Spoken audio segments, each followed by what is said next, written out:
Hello दोस्तों। इस video में मैं डिस्कस करूंगा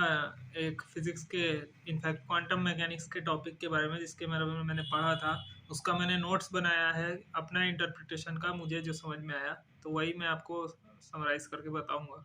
और ये डॉक्यूमेंट जिससे मैं पढ़ रहा हूँ इसका लिंक मैं डिस्क्रिप्शन में भी दे दूंगा। तो शुरू करते हैं। टॉपिक का टाइटल है interference of photons in quantum mechanics, मतलब कि फोटॉन्स का इंटरफेरेंस क्वांटम मैकेनिक्स में। और यहाँ ध्यान रखने की बात यह है कि यहाँ पार्टिकल इंटरफेरेंस की बात की जा रही है, मतलब फोटॉन्स के रूप में, ना कि वेव इंटरफेरेंस के। तो पहले तो स्क्रीन पे देख सकते हैं एक मार्क मैक जेंडर इंटरफेरोमीटर होता है जिसमें दो बीम स्प्लिटर होते हैं, और इनको एक सर्टेन कॉन्फ़िगरेशन में किया जाए तो ये जैसे जो फोटोन जिस ओरिजिनल बीम से जा रहा है, मान लो कि उसकी बीम ए में प्रोबेबिलिटी 1 है, मतलब कि बीम ए के थ्रू जा रहा है और बीम बी के थ्रू नहीं जा रहा है, मतलब जीरो प्रोबेबिलिटी है। तो ये जो इंटरफेरोमीटर है इसको यूज करके हम प्रोबेबिलिटी को रिवर्स कर सकते हैं, मतलब जो आउटपुट आएगा उसमें जो डिटेक्टर में देखा जाएगा वहां पे बीम ए, अगर वो बीम ए में जा रहा था पहली बार में, मतलब बीम ए में प्रोबेबिलिटी 1 था, तो उसको बीम ए में आउटपुट में 0 हो जाएगा और निकलेगा वो बीम बी से, मतलब आउटपुट 1 हो जाएगा। तो यहाँ बोलने की बात यह है कि क्वांटम मैकेनिक्स में फोटॉन्स आपस में इंटरफेयर नहीं करते हैं। वो मतलब एक फोटोन दूसरे फोटोन से इंटरफेरेंस नहीं करता है, वो अपने में, मतलब एक फोटोन खुद से ही इंटरफेरेंस करता है, मतलब वो दोनों एक साइमल्टेनियसली वो दोनों बीम स्प्लिटर्स में से पास होके वो अपने आप में इंटरफेयर कर रहा है, जैसा कि स्क्रीन पे आप और डायग्राम में देख सकते हैं। तो पहली तो ये बात है, और उसके बाद बताता हूँ। अब जैसे कि एक कंडीशन लेते हैं।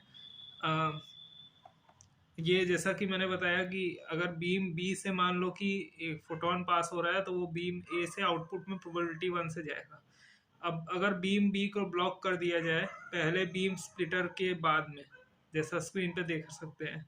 तो अगर इसका मैथमेटिकल कैलकुलेशन किया जाए, और ये ऑब्जर्वेशन से भी देखा गया है, और ये रिजल्ट इसलिए क्योंकि ये एक ही फोटोन अपने आप में इंटरफेरेंस कर रहा है, तो इसके कारण ये ऐसा रिजल्ट आ रहा है। ये ऐसा देखा जाएगा कि प्रोबेबिलिटी जो फोटोन की डिटेक्ट होने की है वो बीम ए, बीम बी और जो ऑब्जेक्ट जहाँ पे वो ब्लॉक हो रहा है, मतलब बीम ए और बी में देखा गया है कि 1/4 1/4 दोनों में, और जहाँ वो ऑब्जेक्ट जिसमें ब्लॉक हो रहा है वहां पे उसके पाए जाने की प्रोबेबिलिटी 1/2 है। मतलब कि 100 फोटॉन्स को अगर इस तरह से भेजा जाए तो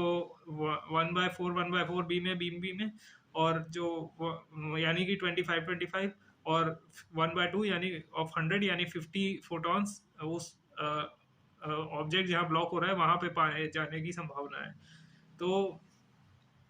यहाँ मैं ये कहना चाह रहा हूँ कि यहाँ हमें ये ध्यान देने की ज़रूरत है कि जैसे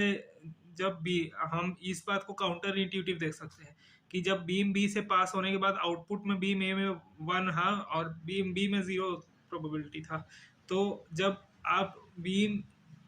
बी में ब्लॉकेज डाल दे रहे हैं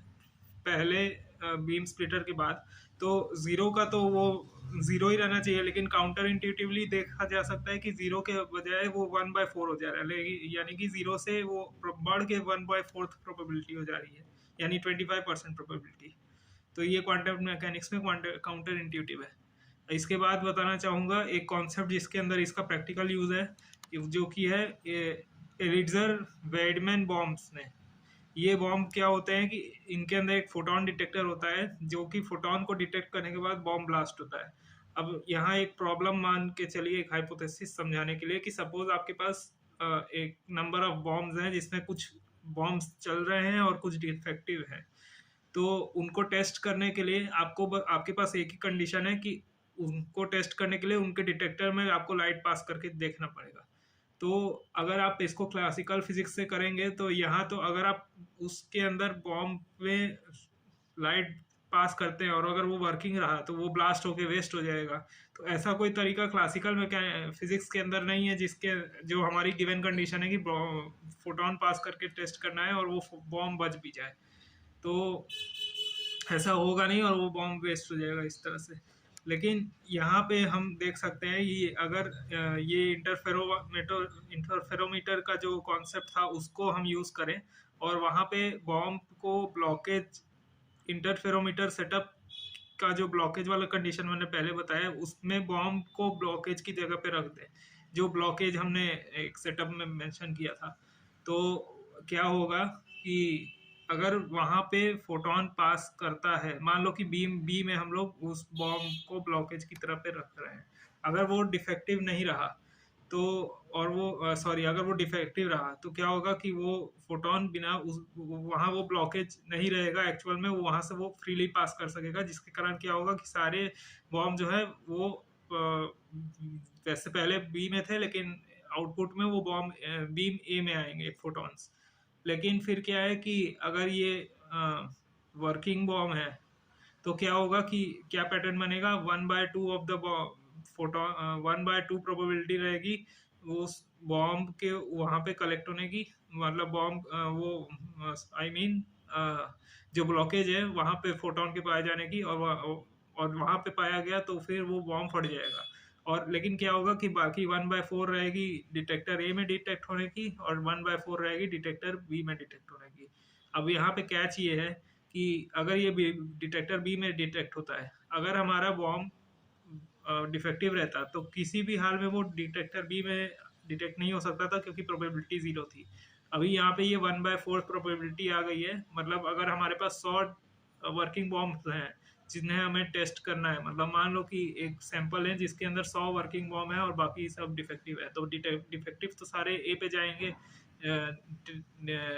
डिटेक्टर ए पे। लेकिन जो डिफेक्ट वर्किंग है उसमें से 1/4 यानी 100 अगर वर्किंग है तो उसमें से 25 हमें डिटेक्टर बी में मिलेंगे। यानी कि अगर हमें 100 डिटेक्ट वर्किंग रहे तो उसमें से 50 तो फट के